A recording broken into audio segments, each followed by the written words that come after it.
मित्रांनो, 12वीच्या बोर्डाच्या पेपरमध्ये मराठीमध्ये जे व्याकरण विचारलं जातं 10 मार्कांसाठी, त्याची उत्तरं कशी लिहायची आहेत, कोणते प्रश्न व्याकरणामध्ये विचारले जातात, हे आपण आजच्या व्हिडिओमध्ये पाहणार आहोत.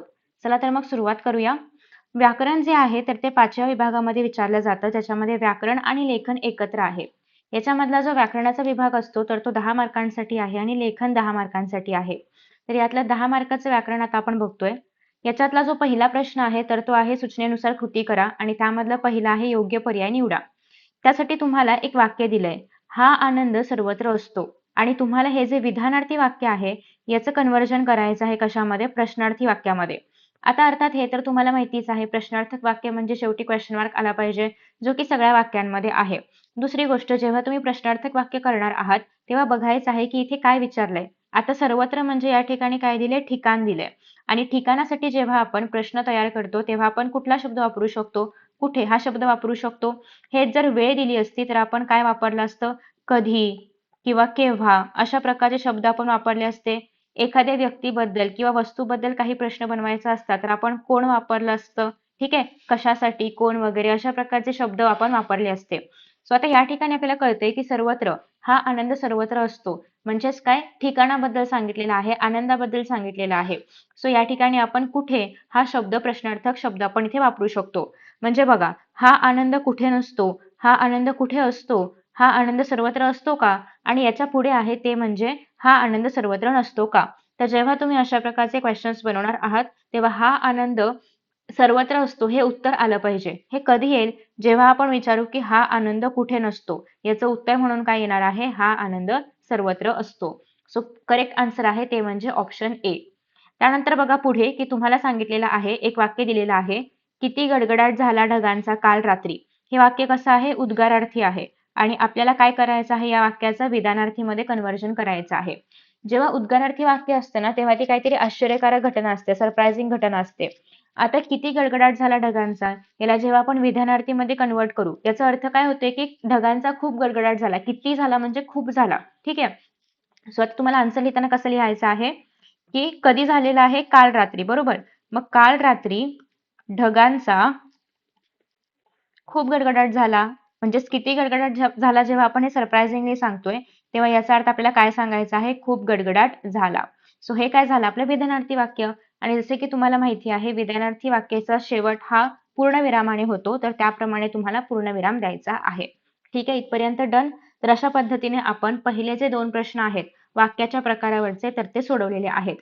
त्यानंतर बघा पुढचा प्रश्न आहे, तो म्हणजे तुम्हाला समास ओळखायचा आहे. द नीळकंठ हा सामासिक शब्द तुमच्याकडे आहे आणि याचा समास ओळखायचा आहे. नीळकंठ म्हणजे कोण, आता बघा, जेव्हा तुम्हाला समास ओळखायला सांगितलं जातं ना तर त्यासाठी मी समासाचा एक ऑलरेडी व्हिडिओ अपलोड केलेला आहे, ज्यामध्ये आपण खूप सारे एक्झाम्पल्स बघितलेले आहेत आणि लाखो मुलांनी तो व्हिडिओ बघितलाय. आय होप तुम्ही पण पाहिला असेल. सो आता जेव्हा आपल्याला समास ओळखायचा असतो ना तेव्हा सगळ्यात पहिल्यांदा तर याचं मिनिंग बघायचं. आता निळकंठ म्हणजे कोण, महादेव. म्हणजेच यांना आपण कसं म्हणू शकतो, निळा आहे कंठ ज्याचा असा तो, म्हणजेच कोण, महादेव. सो आता बघा, कर्मधारय, द्विगु, बहुव्रीही, अव्ययभाव यापैकी एक याचं उत्तर आहे. कर्मधारय समास जो आहे ना तर कर्मधारयमध्येच तत्पुरुष समास पण येतं. सगळे समास यांचा एक ग्रुप आहे. याच्यामध्ये काय केलं जातं की आपल्याकडे पूर्वपद असतं आणि प्रधान पद असतं. प्रधान पद म्हणजे काय, वाक्याच्या सुरुवातीचं जे पद आहे त्याला आपण प्रधान पद म्हणतो किंवा पूर्वपद म्हणतो आणि दुसरं जे पद आहे त्याला आपण उत्तरपद म्हणतो. आता जर वाक्यामध्ये उत्तरपद जास्त महत्वाचं असेल तर आपण म्हणतो की तो समास कर्मधारय समास आहे. जर वाक्यामध्ये सुरुवातीचं पद किंवा पूर्वपद जास्त महत्वाचं असेल तर आपण म्हणतो की तो अव्ययभाव समास आहे. जर वाक्यामध्ये एखादी संख्या आहे, दशावतार वगैरे किंवा दशानन अशा प्रकारची जर संख्या असेल तर मोस्टली त्या ठिकाणी आपल्याला काय वापरायचं आहे, 9 असेल, नवरत्न वगैरे असेल, तर अशा पद्धतीने जर संख्या आली तर आपण त्या ठिकाणी वापरणार आहोत द्विगु समास.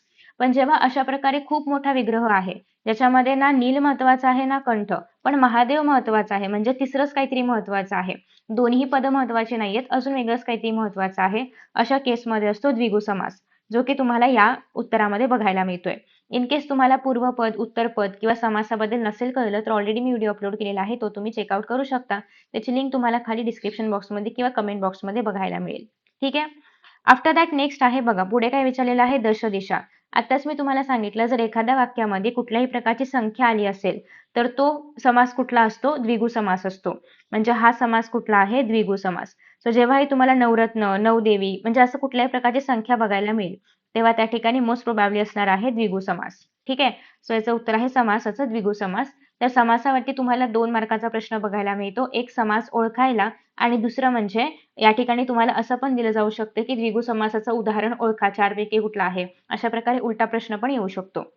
त्यानंतर नेक्स्ट आहे योग्य पर्याय निवडा. दलालांनी मार्गदर्शन संपवून चहा मागवला. इन केस जर तुम्हाला हे ब्लड दिसत असेल, तर मी पुन्हा एकदा सांगते काय लिहिलंय इथे. इथे लिहिलेलं आहे, दलालांनी मार्गदर्शन संपवून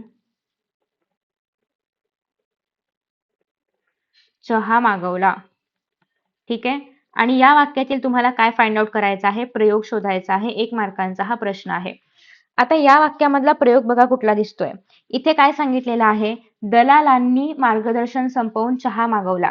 दलाल कर्ता असायला पाहिजे. पण कर्ता या ठिकाणी प्रथमा विभक्तीमध्ये आहे का? नाही. आणि जो या ठिकाणी तुम्हाला मागवला बघायला मिळते ते कोणानुसार बदलते? चहानुसार बदलणार. ठीक आहे? आता या ठिकाणी तुम्ही दलाल किती पण घेतलेत, 1 दलाल घेतला, 2 दलाल घेतले, खूप सारे दलाल घेतले, तरी पण मागवला हा शब्द कोणानुसार चालतोय? चहानुसार चालतोय. याचा अर्थ या ठिकाणी कोणाला महत्व आहे? कर्माला महत्व आहे. म्हणजेच चहाला महत्व आहे. सो चहा जे की कर्म त्याला महत्व असल्यामुळे हा कुठला प्रयोग आहे? कर्मणी प्रयोग. हे जर दलालानुसार क्रियापद बदलत असतं, म्हणजे 1 दलाल आहे तर मागवला, 2 दलाल असेल तर बहुवचनामध्ये गेलं ते, असं जर होत असेल, तर मग आपण म्हटलं असतं की तो कर्तरी प्रयोग आहे. पण या ठिकाणी चहानुसार बदललं जातंय क्रियापद, म्हणजेच कर्मानुसार बदललं जातंय. सो हा कर्मणी प्रयोग आहे. त्यानंतर पुढे बघा विचारलेलं आहे, की कर्तरी प्रयोग असणारं एखादं वाक्य तुम्हाला शोधून लिहायचंय. आता कर्तरी प्रयोग म्हणजे काय? याच्यामध्ये कर्ता जो आहे तर तो इम्पॉर्टंट आहे आणि कर्त्याची विभक्ती प्रथमा असणार आहे. दुसरं म्हणजे जे क्रियापद आहे तर ते कर्त्यानुसार बदलणार आहे. सो त्याला आपण म्हणतो कर्तरी प्रयोग. आता याच्यामध्ये पहिलं असं आहे, की श्वेता गाणी म्हणते. आता श्वेता गाणी म्हणते घेतलं किंवा एक गाणं म्हणते घेतलं, तरी पण गाण्यानुसार म्हणते बदलत नाहीये, श्वेतानुसार बदलते. जर मी श्वेताच्या ऐवजी या ठिकाणी श्लोक शब्द घेतला म्हणजे पुल्लिंगी शब्द घेतला, तर याचा अर्थ काय होणार आहे? श्लोक गाणे गातो. ठीक आहे? म्हणजे याचा अर्थ ॲज पर दी कर्ता आपलं क्रियापद बदललं, क्रियापदाचं लिंग बदललं. सो याचा अर्थ इथे कर्त्यावरती क्रियापद डिपेंड आहे. सो म्हणजे हा कुठला प्रयोग आहे? आपला कर्तरी. नेक्स्ट आहे चालकाने वेगाला आवरावे. आता या ठिकाणी चालकावरती आवरावे डिपेंड आहे का? नाही. काय आवरायचं आहे? वेगाला आवरायचं आहे. म्हणजे वेगावरती क्रियापद डिपेंड आहे, म्हणजेच कर्मावरती डिपेंड आहे. सो हे काय झालं? आपला कर्मणी प्रयोग झाला. सो याचा अर्थ तुम्हाला जे कर्तरी प्रयोग आहे तर ते कळालेलं आहे. इव्हन समीरने बक्षीस मिळवले. याच्यामध्ये पण समीर वरती डिपेंड नाहीये, बक्षीस वरती डिपेंड आहे. सो याचा अर्थ आपला करेक्ट आन्सर काय आहे? ते म्हणजे कर्तरी प्रयोग. ठीक आहे? दॅट इज श्वेता गाणे म्हणते. आफ्टर दॅट नेक्स्ट आता आपल्याला बघायचं आहे, काय ओळखायचं आहे? अलंकार ओळखायचा आहे. याच्यामध्ये काय दिलंय? फुले गळे, फळ गोड जाहले, बीज नुरे डौलात तरू लागले. सो बेसिकली अशा प्रकारे जेव्हा तुम्हाला सेंटेन्सेस दिले जातात, तर तेव्हा याचा आन्सर असणार आहे अर्थांतरण्यास. ठीक आहे? अंथारण्यास म्हणजे ऑप्शन 4 जो आहे तर तो करेक्ट आहे. सो हा झाला अलंकारावरचा प्रश्न. नेक्स्ट आहे न हे वदन चंद्रमा शरदीचा गगे केवळ. या वाक्यातील तुम्हाला उपमान ओळखायचा आहे. उपमेय आणि उपमान हे आपण अलंकारामध्ये बघतोच. सो या ठिकाणी उपमान ओळखायचं आहे. उपमान म्हणजेच काय येणार आहे? चंद्रमा. चंद्रमा शरदीचा हे येणार आहे आपलं उपमान. म्हणजेच काय? शरद ऋतूमधला चंद्र हे त्याचं झालं अर्थ, की शरद ऋतूमधला चंद्र हे काय आहे? आपलं उपमान आहे. आफ्टर दॅट नेक्स्ट आहे जमीन अस्मानचा फरक असणे. सो हा जो आपला वाक्प्रचार आहे तर याचा अर्थ तुम्हाला ओळखून लिहायचा आहे. सो बघा, जमीन अस्मानचा फरक असणे म्हणजे काय? खूप फरक असणे, खूप मोठा पराक्रम करणे, खूप तुलना करणे, की खूप चर्चा करणे. तर जमीन अस्मानचा फरक असणे आपण कधी म्हणतो? जेव्हा 2 गोष्टींमध्ये खूप जास्त तफावत असेल, खूप जास्त डिफरन्स असेल, म्हणजेच काय? खूप फरक असणे. सो याचा करेक्ट आन्सर आहे ऑप्शन ए किंवा ऑप्शन पहिला. आता हे जे आपलं वाक्प्रचार आहे, जमीन अस्मानाचा फरक असणे, याचा तुम्हाला काय करायचं आहे? वाक्यात उपयोग करायचा आहे.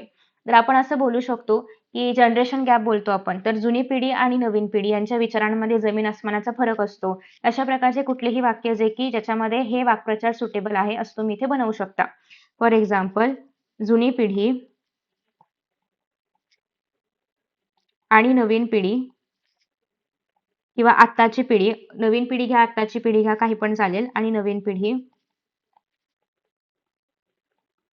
यांच्या विचारसरणीत जमीन अस्मानाचा फरक असतो. आणि जेव्हा तुम्ही जमीन अस्मानाचा फरक असतो हे वाक्प्रचार वापराल ना वाक्यामध्ये, तेव्हा तुम्हाला त्याच्या खाली अंडरलाईन पण करायचं आहे. ठीक आहे. आफ्टर दॅट नेक्स्ट आहे ते म्हणजे खालीलपैकी कोणत्याही एका विषयावरती निबंध लिहा. सो तुमच्याकडे ऑलमोस्ट 5 विषय आहेत. इथपर्यंत तर आपला व्याकरणाचा भाग संपतोय. सो व्याकरणामध्ये काय काय बघितलं आपण? एक तर वाक्याचा प्रकार ओळखणं किंवा कन्व्हर्ट करणं हे आपल्याकडे आहे.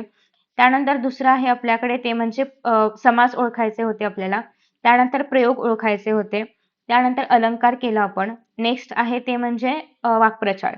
सो हे जे 5 पॉइंट्स आहेत प्रत्येकावरती तुम्हाला 2-2 मार्काचे जे प्रश्न आहेत तर ते विचारले जातात. सो असे एकूण किती प्रश्न येणार आहेत तुमच्याकडे? 5 मुख्य प्रश्न आणि त्याच्या आतमध्ये 2-2 उपप्रश्न, म्हणजे एकूण 10 प्रश्न तुम्हाला 10 मार्कांसाठी आहेत. जास्त व्हरायटी नाहीये याच्यामध्ये. वरचेवर जे आपण अलंकार करतो, समास करतो किंवा वाक्प्रचार करतो. वाक्प्रचार तर ऑलरेडी आपण 10th पासून करतोच आहोत. सो अगेन हे जास्त काही डिफिकल्ट किंवा वेगळं असं नाहीये. इव्हन समास पण तुम्ही 10th मध्ये केले असतील. त्याच्या आधी जे आपण बघितलं की वाक्याचा प्रकार ओळखायचा आहे, चेंज करायचा आहे, ते पण तुम्ही 10th पर्यंत केलं होतं. सो याच्यामध्ये नवीन काय असेल तर फक्त अलंकार नवीन आहेत, जे की याच्या आधी आपण नव्हते पाहिले. सो ते फक्त तुम्ही लास्ट मोमेंटला अभ्यास करू शकता. बाकी सगळं ऑलमोस्ट जे आहे तर ते 10वीचंच ग्रामर आहे. त्यानंतर बघा आपल्याकडे ना इथे ऑप्शन आहे निबंधामध्ये. सो निबंधामध्ये तुमच्याकडे 5 पैकी काही पण एक निवडायचं असतं. एक निबंध आहे तर तो जनरल विचार वगैरे करायला लावणारा असतो. एक निबंध माझा आवडता ऋतू, माझा आवडता कवी वगैरे अशा प्रकारचे जनरल निबंध असतात, जे की आपण लहानपणी खूपदा लिहिलेले असतात. नेक्स्ट आहे मी रस्ता बोलतोय आत्मकथनपर निबंध. त्यानंतर आंतरजाल म्हणजेच इंटरनेट हा शाप की वरदान, याला आपण वैचारिक निबंध बोलतो. याला आपण आत्मकथनपर निबंध बोलतो. शाळा बंद पडल्या तर अगेन हा पण याच्यामध्ये पण आपण काय काय लिहू शकतो. बघा हे सगळे निबंध ना आपण लहानपणी पण खूपदा लिहिलेत. पण आता वेगळं काय करायचं आहे, तर थोडंसं तुम्हाला या निबंधामध्ये पॉझिटिव्ह निगेटिव्ह दोन्ही बाजू टाकावी लागेल. जसं आपण लहानपणी एकाच विषयाला धरून लिहायचो ते आता नाही करता येणार. थोडेफार त्याच्या आसपासचे विषय पण घ्यावे लागतील. सगळे पॉइंट्स घ्यावे लागतील. जर तुम्ही इन केस आंतरजाल शाप की वरदान हे घेणार असाल, तर ते शाप असेल तर का शाप आहे किंवा वरदान असेल तर का वरदान आहे. तुम्हाला दोन्ही पण वाटतंय तर मग कन्क्लुजनमध्ये तुम्हाला ते तसं लिहावं लागेल. सो अशा पद्धतीने हा निबंध लिहायचा आहे. अगेन याच्यामधलं कुठलं इझी वाटतंय तर माझ्या मते नेहमीच माझा आवडता ऋतू हा जो निबंध आहे किंवा या सेकंड पॉइंटला जो निबंध विचारला जातो, माझा आवडता कवी, लेखक, ऋतू जे काही असेल ते आणि आत्मकथनपर निबंध या हे जे 2 निबंध आहेत तर ते खूप जास्त इझी असतात. इव्हन कल्पनाप्रधान निबंध ज्याला आपण काहीतरी कल्पना करतो, सूर्य उगवलाच नाही तर किंवा शाळा बंद पडल्या तर, मोबाईल नसते तर, जे काही आहे. सो त्याला आपण कल्पनाप्रधानवाला निबंध बोलतो. सो हे जे निबंध असतात कल्पनाप्रधान असेल, आत्मकथनपर असेल, हे लिहायला कंपॅरेटिव्हली इझी असतात रॅदर दॅन बाकीचे निबंध. सो तुम्ही यातून एखादा निबंध चूज करू शकता. 10 मार्कांसाठी निबंध आहे म्हणजे साधारणतः 2 पानां इतपत तरी तो निबंध मोठा असला पाहिजे, पुढचा आणि मागचं पान. तर अशा पद्धतीने आपण हे सगळे क्वेश्चन्स जे आहेत तर ते सॉल्व्ह करणार आहोत. आय होप की तुम्हाला व्याकरणामध्ये आता कोणताही डाऊट नसेल. Thank you so much for watching and see you in the next session. Bye bye.